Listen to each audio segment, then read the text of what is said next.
3, 2, 1. Uncle Ron and stuff. This episode is going to be about AFCI breakers and what can trip them and why you're having nuisance trips. Okay, I'm just taking a break. I've been installing these outlet covers on outside outlets. And part of the reason was I have an AFCI breaker on a whole string of outlets, of which I think about 4 are outside installed outlets, and they have the normal sort of metal dual open door metal cover on them that's minimal, and no caulking was applied around it or anything. So I use these instead. They mount flush against the wall. You can lift this big giant plastic cover up to get into the actual outlet, and then I caulk all around it.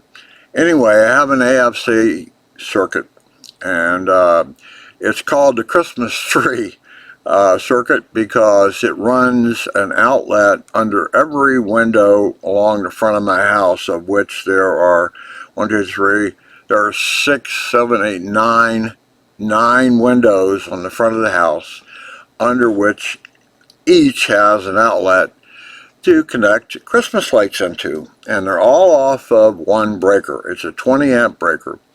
Those are all on that circuit, as well as another one in the garage. I have no idea why it wasn't. I think it's a connection. And also I have one on the screen porch, one on the lower patio. I have one outside of a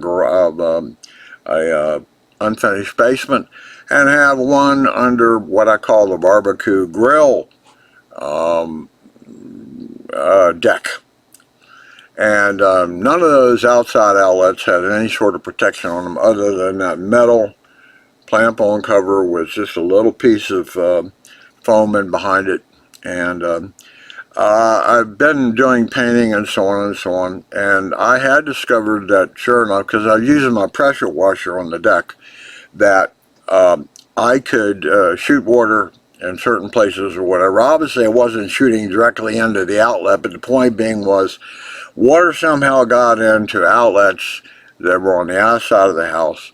And once that AFCI arc fault circuit interrupter detected an arc fault, it tripped the breaker, and I had to wait maybe an hour before I could get it to reset. So it was definitely a water-based issue.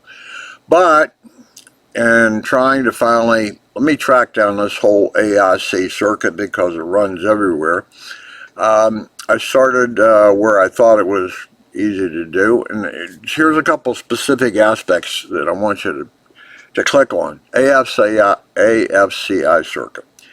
It is sensitive to wires that are very close to each other. That is real common in an electrical box. For example, I could pull outlets out of the boxes and the wiring looked fine. I could plug in a vacuum cleaner I had that I knew pulled a lot of current. If the outlets were pulled out of the box, so the wires were not in close proximity to each other, it worked fine. I could start up a vacuum cleaner, and I'll come back to the vacuum cleaner, but it would work fine. Okay, so I didn't see anything wrong with it. The only thing I could see was the wires in the box were kind of long, so they had to be sort of squished back in the box, which you'll see often enough. And I didn't see any nicks on any of the wires or anything. They were just in very close proximity to each other. Black, white, and grounds were all smushed back in there. And when I put the outlet back into the box and screwed it down tight with all those smushed wires in there, and connected back up that vacuum, it flipped the breaker. I was like, I don't get it. I didn't see any nicks, anything like that on the wires. All the connections look good. But, okay. I disconnected. Okay, the bottom line was the vacuum I was using has brushes in it, and brushes can have sparks, and anything that caused a spike or a spark can be detected by your AFC breaker, and that's what was happening. This particular, it's a cheap vacuum, uses brushes in the motors, which you probably don't know about brushes, but they will cause sparking. I've had brushed battery-powered power tools that you can see sparks right in where the brushes are hitting the rotor. Anyway, once I swapped that Mini Max brushed motor out, I could in fact connect another heavy current vacuum and it will work fine in the wall. But what I'm highlighting out is that it is sensitive. The AFCI breaker is very sensitive to where the wires are all smushed close together. Even an open outlet, and you can try this yourself, even an open wire, like from one outlet to another wire. I did that. I opened that up. There was nothing, no voltage should be present on that cable. If I measured the voltage, it would show about 3 volts AC. Now how can that be? That's just induction voltage. There are voltages, electricians tend to run the wires in parallel. So if they're running like 3 or 4, they'll pack them tight in a hole. They'll have 3 wires, 3 cables going through a hole, and they're just like this. And they will induce current from one power circuit to another. And it's not a lot of current, but it induces the voltage. And the AFCI doesn't like that. It's sensitive to where voltages shouldn't be on some wire. It's measuring differences between wires, and okay, so even an empty disconnected cable in the wall could show like 3 or 4 volts, but it's not real. It's just inductive, but it won't carry any current. It's just picking up in the air. It's like a radio signal. It picked up a radio signal. In fact, lots of devices will use the power cord as an antenna, and they actually split off the frequencies they want off of the 120 volt AC. But back to my point, AFCI can be very sensitive to the massive cables inside an outlet box in the wall, and electricians tend to, by code, they try to leave a long enough wire for you in there so that you could come back later if a wire goes bad or something, and it's not that difficult. I mean, you don't want where you've got minimal room to connect an outlet or a switch. You want enough wire so you can pull it out and connect it. On the other hand, those can present a problem to an AFCI circuit. AFCI circuits are required by code now in like bedrooms, bathrooms, places like that. You're attempting to find not just a ground fault where like you dropped a hairdryer in water and it shorted everything out. That's a ground fault. It detected current going from the hot side to a ground. That's one kind of fault, and a lot of breakers will catch that. They're called ground fault interrupters, GFIs. AFCI is something different. It's detecting arc faults, and what an arc fault is, where it thinks there was a spark between 2 wires, an arc, just an arc, a little teeny, on having a heavy current load, all of a sudden there was a little flash between the 2 wires. And the idea is that you don't want that, and especially if the wires got overheated, they might start arcing more, and it could cause a fire. So it's a good idea, but they are inherently sensitive. Okay, so what I pointed out, 2 things I'm just trying to point out here.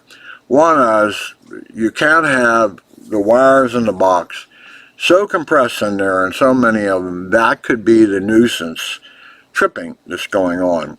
And it may not occur until you plug something sort of heavy current into that outlet, and then the AFCI will detect what it thinks is a arc between two wires because they are really close together, even though there is no break in the insulation or anything, but you're drawing heavy current and it shows up. Okay. The other thing I'm trying to highlight out is that some devices, and if you read about AFCI on the web, it'll tell you some devices aren't compatible with AFCI breakers. Well, that's good to tell you, and they tell you, well, just go around, unplug everything you have, and then start plugging it back in one at a time, and you may eventually find the device that's faulting. It's causing the arcing breaker to trip. And that's okay, but what I found is you could go around and shove a light bulb, a lamp, into every AFCI outlet you have, and it doesn't draw enough current to cause that perceived arc. So you need to use something that's going to draw some heavy current. You can fool yourself. That's what I'm trying to get at. AFC is kind of tricky. It's not straightforward, sort of, it's either on or off. It has the circuitry that senses, I don't know, maybe something's not right. And it becomes a nuisance. Okay, so one thing is in the box. I have found, and they didn't give you an idea of what could cause, you plug something in, something that draws a lot of current. That's the first thing. Like a vacuum cleaner or a 1500 watt heater.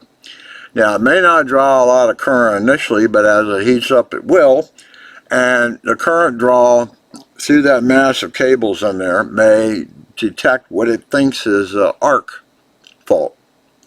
So devices that pull a lot of current, devices that have brushes in them, I know you don't know what devices those are, but mainly motors. If it's a motor, it may have brushes in it. But anything that draws a heavy amount of current could be a cause for a nuisance arc fault circuit interruption. Okay, that's about I covered it today. I didn't show you one. My main one was the Christmas tree light circuit, which is about 15 or 20 outlets on that one circuit. Even though it's 20 amp, it really shouldn't have been wired like that. That is too many. There's no light switches on it, it's all outlets. And I understand that 15 of the 20 are meant to have a Christmas tree light plugged in them, which I never do, so they're never used. But the total length of the run, the wire run from the breaker to the very end, has got to be maybe 100 feet. And that's also a no-no. You've now got a 100 feet antenna, basically, for the AFCI breaker to be watching. And anything could cause electrical pickup on that 100-foot antenna and cause a nuisance arc fault. So they're truly, besides the wiring crammed into the box, the total length or run of any one branch, and that's what they're called.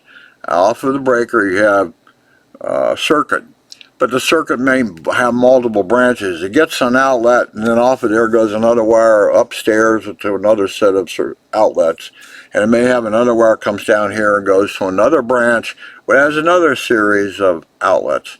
And I did try to trace all that down with my circuit, and it's got branches everywhere. I have at least 4 branches off of that one breaker, and so that gets me, the 4 branches get me like 20 outlets, of which 1, 2, 3, 4, 5, 6 are outside outlets. They're an exterior of the home, and they had not been properly sealed in the box. And yeah, normal rain, no, not such much an issue, but I'm shooting around a power washer on the deck, for instance, and there was an outlet mounted right underneath the deck, and I'm power washing the deck.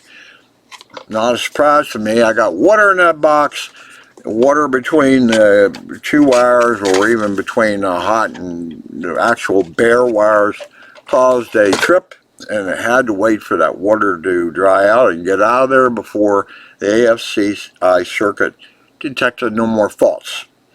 So this is an idea what your problem could be with a nuisance AFCI trip. And again, you probably have AFCI breakers and a lot of circuits in your house. bedrooms, even closets, kitchens. I have them in dining room. They're everywhere.